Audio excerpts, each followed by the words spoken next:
د لوی او بخونکي خدای تعالی په نامه عزتمندو لیدونکو د دې ګړۍ خبرونو ته ښه راغلاست. بشپړ خبرونه د پیښو پر وړاندې د مبارزې چمتووالي ادارې اعلان کړی چې په هیواد کې د وروستیو ورښتونو له امله 6 کسانو خپل ژوندونه له لاسه ورکړي، 110 نور ټپیان شوي او 458 کورونه په بشپړه یا جزوي توګه ویجاړ شوي دي. د یاد ادارې په وینا د زیانمنو شویو سیمو د ارزونې او څېړنې بهیر لا هم روان دی او ښایي د تلفاتو شمېر بدلون ومومي.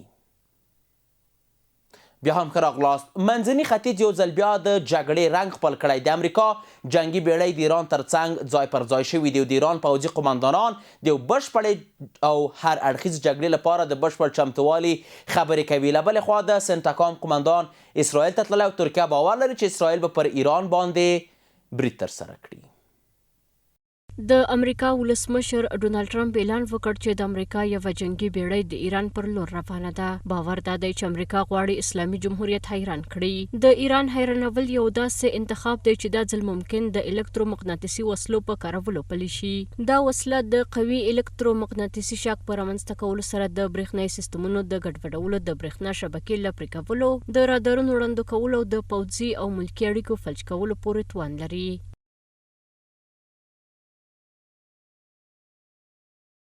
نه تنها حمله ایالات متحده امریکا بالای کشور ایران بی‌ثباتی منطقی و خاور میانه را افزایش میدهد، بلکه افزایش قیمت نفت، انرژی و همچنان ناامنی‌های دریایی، تلفات انسانی و افزایش مهاجرت‌ها و همچنان تقویت گروه‌های نیابتی و افراطی بیشتر می‌شود. په ورته وخت کې نیویارک پوسټ راپور ورکړ چې د یو اس اس ابراهیم لینکلن الوتکې وړونکې بیړۍ د خپلو جنګي بیړیو سره د امریکا د مرکزي قماندانۍ یا سنټکام منځني ختیځ سیمې ته ننوتلي او د فارس خلیج پر لور روانه ده. دا اقدام وروسته له هغې کېږي چې ډونالډ ټرمپ د پنجشنبې په ورځ اعلان وکړ چې د امریکا الوتکې وړونکې بیړۍ به ایران ته نږدې ځای پر ځای شي. د پوځي اقداماتو پر ایران د امریکا د برید د احتمالي پایلو او د سیمې او منځني ختیځ پر امنیت د هغې د اغېزو په اړه اټکلونه زیات کړي دي. پوځي کارپوهان خبرداری ورکوي چې د الکترومقناطیسي وسلو کارول کولی شي د مستقیم ډزو پرته د یو هیواد حیاتي زیربنا غیر فعاله کړي چې د جګړې معادله به په بېساري ډول بدله کړي. تجمع غیر معمول سلاح‌ها و تجهیزات نظامی و از جمله کشتی تهاجمی طیاره‌بردار ابراهام لینکن در منطقه و کشتی‌های پشتیبان که همه‌شان کشتی‌های جنگی تهاجمی هستند و طیارات بمبارد زیاد، یعنی بیش از حد معمول در منطقه و همچنان طیارات بیش از معمول سوخترسان کشفی امریکا و متحدینش حاکی از این مسئله است که ممکن امریکا برنامه حمله به ایران داشته باشه. د رویټرز پر وینا په ځواب کې یو لوړپوړی ایراني چارواکي خبرداری ورکړ چې پر ایران هر ډول برید به په یو بشپړه جګړه وګڼل شي او د ممکنه قوي ځواک سره به مخ شي. په ورته وخت کې سید عباس عراقچي په خپل ایکس پاڼه کې په ایران کې د لاریونونو د تلفاتو په اړه نوې احصایې خپرې کړي او ویل چې په لاریونونو کې د وژل شویو کسانو شمېر 3119 تنو ته رسېدلی. د نوموړي پر وینا 2428 ملکي وګړي او د امنیتي ځواکونو غړي وو او نور 690 کسان ترهګر بلل شوي دي.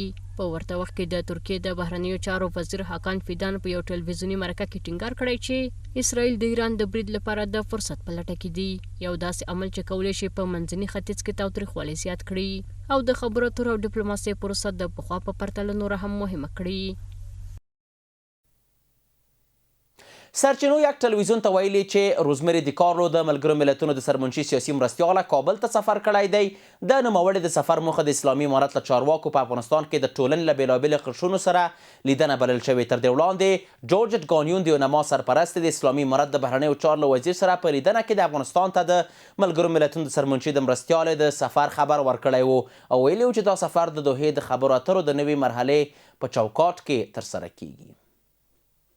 د افغانستان او د نړۍ د هیوادونو ترمنځ د دوه اړخیزو همکاریو د ښه کولو په لټه کې دا ځل اسلامي امارت په کابل کې د ملګرو ملتونو د یو لوړپوړي چارواکي کوربه دی.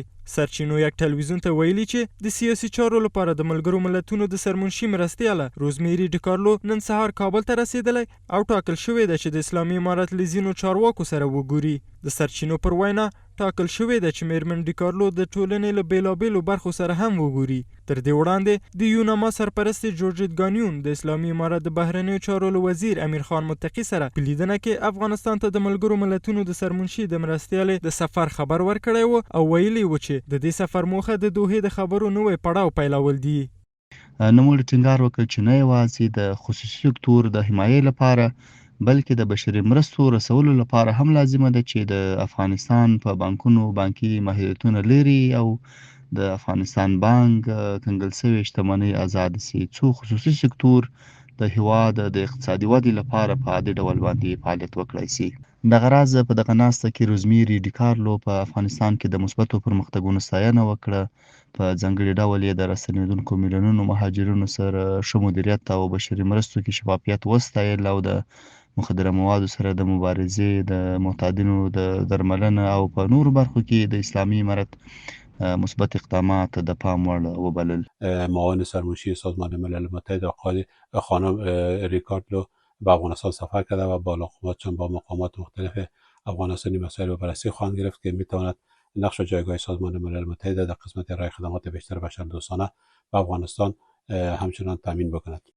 افغانستان ته د ملګرو ملتونو د سرمنشي مرستیاله سفر په داسې حال کې کیږي چې اسلامي امارت په ځلونو د افغانستان په اړه د یوناما پر چلند نیوکه کړې او هغه د افغانستان په اړه د غلطو راپورونو په خپرولو تورن کړی دی. اسلامي امارت په وار وار له ملګرو ملتونو غوښتي چې د افغانستان د دایمي استازي څوکۍ اسلامي امارت ته وسپاري ترڅو د افغانانو له حقونو دفاع وکړي.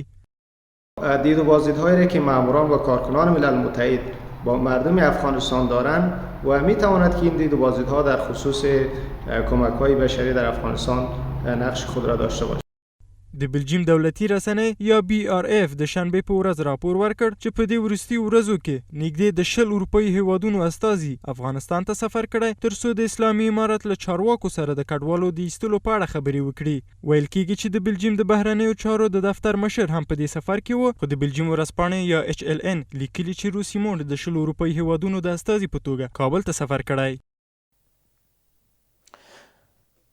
د امریکا د متحده ایالاتو ولسمشر ډونالډ ټرمپ په خپلو تازه څرګندونو کې ویلي چې د ناټو د اروپایي غړو هیوادونو ځواکونه چې د افغانستان په جګړه کې شامل وو د جګړې له لومړۍ کرښې شاته پاتې وو.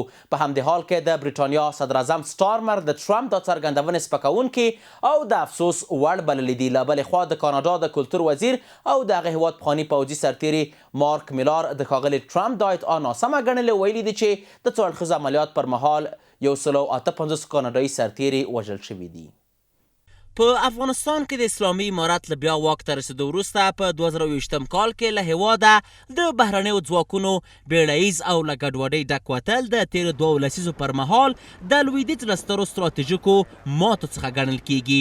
په دې وروستیو کې د امریکا متحده ایالاتو ولسمشر ډونالډ ټرمپ په خپلو تازه څرګندونو کې ویلي چې هغه اروپایي هیوادونه چې د ناټو غړي دي او د افغانستان په جګړه کې حضور درلود د جګړې له لومړۍ کرښې شاته پاتې شوي وو. ټرمپ همداراز د اسلامي امارت د ځواکونو پر وړاندې په مستقیمه مقابله او سختو نښتو کې د اروپایي ناټو غړو هیوادونو د ځواکونو رول کمرنګه بللی دی. We have never really asked anything of them. You know, they'll say they sent some troops to Afghanistan or this or that. And they did. They stayed a little back. هغوی وایي چې یو شمېر ځواکونه افغانستان ته دلته او هلته استولي دي او رښتیا یې هم استولي دي، خو هغوی یو څه شاته پاتې شول. د جګړو له کرښو لږ لرې وو، خو موږ له اروپا او له ډېرو نورو هیوادونو سره ډېرې ښې اړیکې لرلې. Let me start by paying tribute. په همدې حال کې د بریټانیا لومړي وزیر سټارمر ویلي چې په تېرو 2 لسیزو کې په افغانستان کې 450 برټانوي سرتیري وژل شوي او د امریکا متحده ایالاتو د ولسمشرۍ وروستۍ څرګندونې سپکوونکې او د خواشینۍ وړ بللې دي. د بریټانیا لومړي وزیر همداراز زیاته کړې چې که داسې ناسمې څرګندونې وکړي بې له شکه به بخښنه به یې غوښتې وای. Let me start by paying tribute to the 457 of our armed services who lost their lives in Afghanistan. راځئ د خپل هیواد د وسلوالو ځواکونو هغو 450 سرتیرو ته درناوی په وړاندې کولو سره خبرې پیل کړو چې په افغانستان کې خپل ژوندونه له لاسه ورکړي دي. زه به هیڅکله د هغوی زړورتیا، میړانه او د خپل هیواد لپاره قرباني هیره نه کړم. ډېر نور ټپیان شوي دي او ځینې له داسې ټپونو سره مخ دي چې ژوند یې بدلون موندلی دی. له همدې امله زه د ولسمشر ټرمپ څرګندونې سپکوونکي او ویرونکي ګڼم. په همدې لړ کې د کاناډا د کلتور وزیر او د دغه هیواد پخواني پوځي مارک میلار د امریکا د متحده ایالاتو د ولسمشر ادعا ناسمه بللې او ویلي دي چې د څو اړخیز عملیاتو پر مهال 158 کاناډایي سرتیري خپل ژوندونه له لاسه ورکړي دي. کاناډایانو په افغانستان کې سترې قربانۍ ورکړي دي او ټول پوهیږي چې د ټرمپ څرګندونې ناسمې دي. د نړیوال ائتلاف د ځواکونو د وژل شوي سرتیرو ټول شمیر چې ډیری برخه یې په افغانستان کې د ناټو قومندې لاندې وه نږدې 3621 نظامیان اعلان شوي دي. دا شمیر د بېلابېلو پړاوونو او پوځي عملیاتو معلومات رانغاړي تر 2021 کال پورې. له دې ډلې څخه نږدې 3415 تنه د ناټو ځواکونه دي چې د دې قومندانۍ لاندې د عملیاتو پر مهال خپل ژوندونه له لاسه ورکړي دي.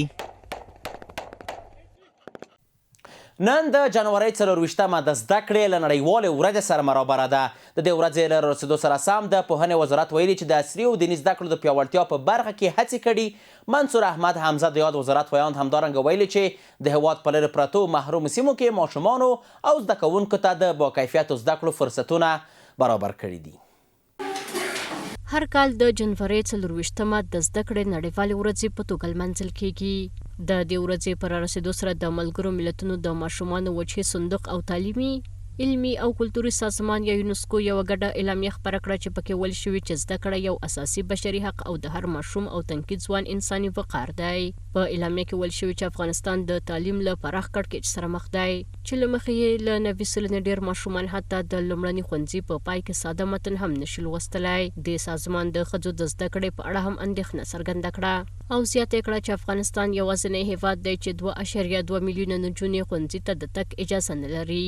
له بل خوا اروپایي ټولنې د پوهنې په برخه کې له دې سازمان سره د 6 میلیونه یورو مرستې اعلان کړی دی. دې سازمان په افغانستان کې د کیفیت او ټول شموله زده کړې په برخه کې نور هم ټینګار کړی دی. کله چې نجونې له زده کړې محرومې شي نو ټول ملت یې بیه پرې کوي. د بنسټیزو زده کړو پیاوړتیا او د ښځینه ښوونکو ملاتړ د افغانستان د حیات لپاره خورا مهمه پانګونه ده. په همدې حال کې د پوهنې وزارت ویان منصور احمد حمزه د پوهنې د نړیوال ورځې په مناسبت اعلان وکړ چې د پوهنې وزارت د عصري او دیني زده کړو د پیاوړتیا او د هیواد په لرې پرتو او محرومو سیمو کې د ماشومانو زده کوونکو لپاره د باکیفیته تعلیمي فرصتونو د رامنځته کولو لپاره کار کړی دی. د افغانستان اسلامي امارت د پوهنې وزارت تل هڅه کوي ترڅو د هیوادوالو د بچانو لپاره په ګوټ ګوټ د هیواد کې د ښوونې او روزنې خدمتونه وړاندې کړي. خوشبختانه ویلی شو چې د دیني او عمومي زده کړو په مرکزونو کې ټول ټال 2,533,886 هلکان او 5,391,300 تنه نجونې په دیني او عمومي زده کړو په تعلیمي مراکزو کې داخله لري چې ټول ټال د داخله زده کوونکو 12,915,180 تنو ته رسیږي. امارت اسلامی افغانستان باید بیشتر بودجه را در ارتباط به مصرف به آموزش و معارف کشور و تحصیلات مصرف کند و با استانداردهای بین‌المللی تلاش بکنه که این توانمندی را در جوانها به وجود بیاره تا شاهد پایداری و رشد درازمدت افغانستان باشیم. د یادونې ده چې د جنوري 24مه د ملګرو ملتونو د عمومي اسامبلې لخوا په 2018 کال کې د پوهنې د نړیوالې ورځې په توګه وټاکل شوه. دا ورځ چې د نړۍ په کچه د زده کړې د اهمیت د یادولو او د زده کړې د ودې لپاره ټاکل شوې ده هر کال په ډیری هیوادونو کې لمانځل کیږي. عزتمندو لیدونکو د 8 بجو خبري ټولګه پر همدې ځای پای ته ورسېده. تر بیا کتو په الله پاک مو سپارم. ښه شپه.